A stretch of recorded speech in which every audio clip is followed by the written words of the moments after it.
किसी भी इंसान की जिंदगी में कुछ पल ऐसे होते हैं जो बेहद खूबसूरत होते हैं। उन पलों को कभी भी नहीं भुलाया जा सकता, भले ही चाहे कितनी भी उम्र क्यों ना हो जाए। आज मैं की जो सच्ची घटना मैं आपको सुनने जा रहा हूं, यह सच्ची घटना है।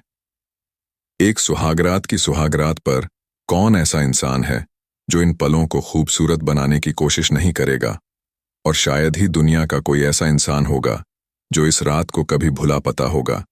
मगर जिस घटना की मैं बात कर रहा हूं, वो यह कोई पहली घटना नहीं है, बल्कि उसे प्रांत में, उसे जगह पर इस तरह की घटनाएं हो जाती हैं जब किसी को अचानक से पता चले कि सुहागरात पर कोई दुल्हन के साथ कोई और भी मौके पर मौजूद है, और जो तुम करोगे वह सब अपनी आंखों से दिखेगा।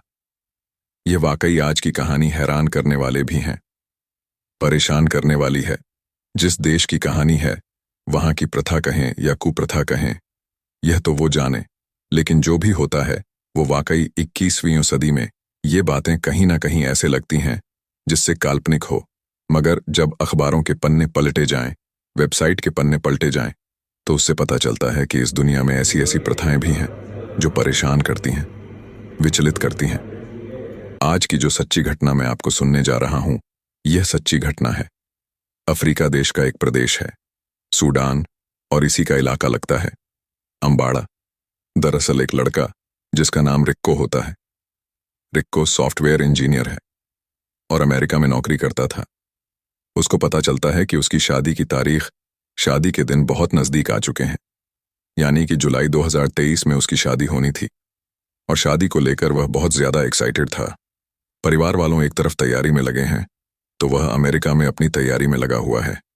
जब शादी का वक्त आता है, तारीख आती है, तो पूरी तैयारी के साथ सीधा अपने घर जाता है, अपने परिवार से मिलता है। परिवार से मिलने के बाद जैसी उसे रीति रिवाज के हिसाब से वहां शादी होती है, दिन में होती है, बहुत सारे मेहमान आते हैं। मेहमान आने के बाद अब बारात विदा होती है, और बारात विदा होने के बाद जब दूल्हा दुल्हन अपने कमरे में जाते हैं, तो उसमें यह दोनों बैठकर दरवाजा बंद करके आराम से बातचीत कर रहे होते हैं, और बातचीत का सिलसिला करीब आधा से पौन घंटे तक चलता है। एक दूसरे से अपनी दुनिया की, अपनी खुशियों के बारे में बातें कर रहे थे, और भविष्य के लिए कितने सारे प्लानिंग कर रहे थे। प्लानिंग करते करते तब उन्हें मौका मिलता है अपनी जिंदगी के उन पलों को और भी खूबसूरत बनाने का, जिसकी वह काफी दिन से तैयारी में लगे हुए थे। और जैसे ही उन पलों को जीने की कोशिश कर रहे थे, अचानक ही पीछे से एक आवाज सी आती है। वह आवाज थी मट्ठा में की। जिस तरह से हम लोग कई बार इस तरह की आवाज निकलती हैं, आवाज कुछ इस तरह से निकलती है, और जैसे ही आवाज आती है, वह दोनों ही दूल्हा और दुल्हन घबराकर बैठ जाते हैं।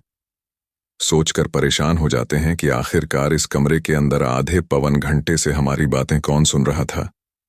तभी वह कमरे की लाइट जलाई जाती है, और कमरे की लाइट जलाने के बाद पता चलता है कि उस कमरे में कोई और नहीं, बल्कि दुल्हन की मां भी बैठी हुई थी, और वह चुपके से इनकी सारी बातें सुन रही थी। फिर दुल्हन की मां कहती हैं, तुम्हें घबराने की, परेशान होने की बिल्कुल भी जरूरत नहीं है। अब आगे क्या होने वाला है, ये बातें मुझसे सुनो, मैं तुम्हें बताती हूं ये पूरी कहानी। पूरी बात जो बात थी, उसे दुल्हन की मां दुल्हन और दूल्हे को बारी बारी से समझती है, बताती है कि ऐसे करना है, ये करना है। बहुत सारी बारीकियां से रूबरू करती है। दूल्हा और दुल्हन दोनों पानी पानी हो जाते हैं, सोचकर हैरान परेशान थे, करें तो क्या करें। जब वो उन्हें यह पता चलता है कि यह एक प्रथा का हिस्सा है, और इस प्रथा में दुल्हन की मां को साथ होना बेहद जरूरी है, क्योंकि अगला दिन निकलेगा, और अगले दिन निकलने के बाद वह सारी बातें बाहर की लोगों को, रिश्तेदारों को, सबको एक पंचायत के माध्यम से यह बात बताई जाएगी। दूल्हा दुल्हन परेशान थे, करें तो क्या करें। दुल्हन की मां वाकई वहां बैठ जाती है और उनसे कहती है कि अब जो भी कुछ करना है मेरी आंखों के सामने ही होगा। दूल्हा और दुल्हन दोनों परेशान हो जाते हैं। वह सोच समझकर बातचीत कर रहे थे। बातचीत करते करते वह बार बार यही सोच रहे थे, करें तो क्या करें, कैसे करें। दुल्हन की मां बार बार ये इंडिकेट कर रही थी कि तुम्हें करना है, और करने के बाद यही बात मुझे बता रही हैं। लेकिन पूरी रात ऐसी गुजर जाती है बातचीत का सिलसिले में, और वह दोनों परेशान हो जाते हैं। अपनी ही मां को देखने के बाद, दूल्हा अपनी सास को देखने के बाद दिन निकलता है। दिन निकलने के बाद बड़ी संख्या में लोगों को इंतजार था उस महिला का कि वह चादर लेकर, जो वाइट कलर की चादर उसे बेड पर बिछाई हुई थी, उसको लेकर जाती है और पंचायत में जाने के बाद उसे चादर को दिखाती है।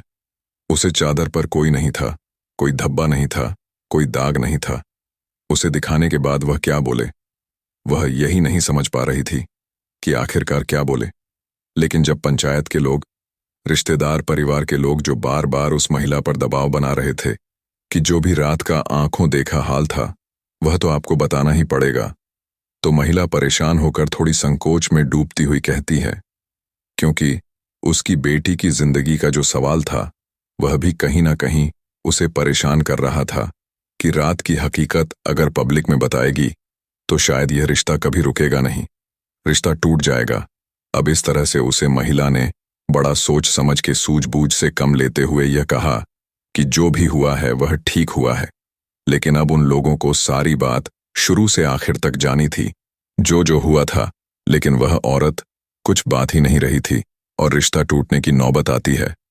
तभी पंचायत में लड़की यानी कि दूल्हा और दुल्हन भी मौके पर मौजूद होते हैं और दोनों ही एक बार फिर उनसे वादा करते हैं कि हमें एक बार और मौका दिया जाए, फिर हम लोग अपनी परफॉर्मेंस अच्छी देंगे। बड़ी हैरान करने वाली बातें, परेशान करने वाली बात है। इंसान अपनी जिंदगी में कामयाब होने के लिए कितनी मेहनत करता है, लेकिन किसी को यह पता चले कि एक कामयाबी इस तरह की भी है, यानी कि सुहागरात पर तुम्हारे बीच में कोई होगा और जो होगा वह पूरी बात अगले दिन मेहमानों को पंचायत में बताएं, तो यह कितनी हैरान करने वाली और परेशान करने वाली बात है।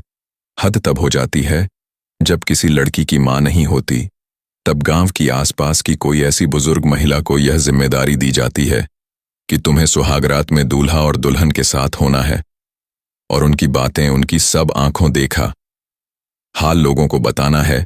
तो वाकई यह शादी टिक जाती है, रुक जाती है, क्योंकि इन्हें दोबारा अवसर मिला करता है। लेकिन यह कोई पहली शादी नहीं थी, बल्कि उसे प्रांत में ही नहीं बल्कि अफ्रीका देश के कई प्रांत में, कई शहरों में, कई इलाकों में, कई गांव में एक ऐसी जगह है जहां पर लोगों को इस प्रथा से होकर गुजरना पड़ता है। दूल्हा दुल्हन साथ होते हैं और उनके साथ उनकी मां होती है। इनकी सास होती है दूल्हे की और दुल्हन की, वह मां होती है और वही पूरी रात साथ बैठकर उनकी बातें सुनती है, उन्हें एक एक चीज बताती है, कैसे बात करनी है, क्या करना है। एक एक प्रथा के साथ वह आगे बढ़ती है और तब जाकर उनकी शादी कहीं ना कहीं कंप्लीट मानी जाती है। और कंप्लीट मानने के बाद फिर उसके बाद वह अपनी जिंदगी साथ साथ जी सकते हैं, बिता सकते हैं। मगर बहुत सारे मामलों में ऐसा भी होता है कि रिश्ते टूट जाते हैं। लेकिन हमारा इस कहानी को सुनने का, इस घटनाक्रम को सुनने का उद्देश्य किसी को परेशान करना नहीं है, किसी का दिल दुखाना नहीं है, बल्कि आपको जागरूक करना है, आपको सचेत करना है कि दुनिया के अलग अलग मुल्कों में, जिस राजस्थान में कई ऐसी प्रथाएं हैं, मध्य प्रदेश में कई ऐसी प्रथाएं हैं जहां पर सुनने के बाद लोगों को हैरानी होती है, परेशानी होती है, वैसे ही विदेशों में भी ऐसी कुप्रथा है। इन्हें प्रथाएं कहें या कुप्रथा कहें, यह तो खैर आप जाने, क्योंकि आप इसमें अच्छा फैसला कर सकते हैं। मुझे तो सोचना पड़ेगा कि मैं इसके बारे में क्या कहूं। जाते जाते बस इतना ही कहूंगा दोस्तों, आप सब लोग अपना ख्याल रखें, सुरक्षित रहे। जय हिंद, जय भारत।